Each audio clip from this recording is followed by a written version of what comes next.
Ruy Lopez opening, Berlin, El Hermit, Berlin wall defense, 9.nc3h6. Balanced, neither player ever had an advantage. That game was pretty competitive. Both players had an amazing opening.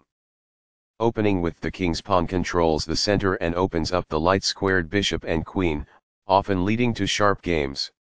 e5 is a common response that establishes a presence in the center, controls d4, and opens up the queen and dark-squared bishop.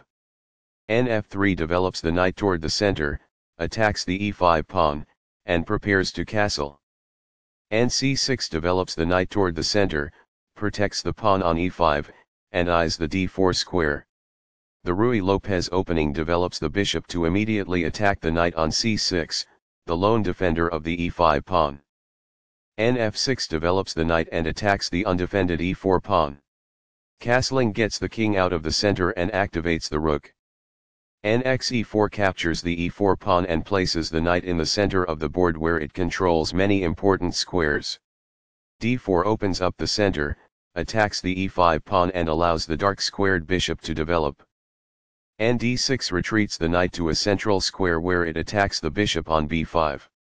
bxc6 captures the knight and forces black to double the c-pawns.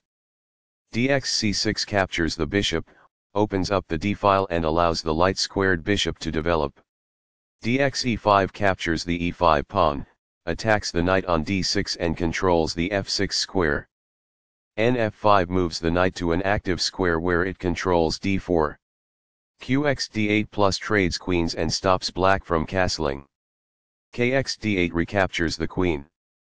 nc3 develops the knight toward the center and controls the d5 and e4 squares. h6 controls the g5 square, preventing any bg5 plus or ng5 ideas from white.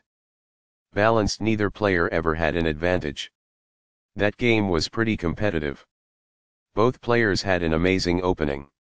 This activates a bishop by developing it off of its starting square. It is the last book move. Balanced, neither player ever had an advantage. That game was pretty competitive. Both players had an amazing opening.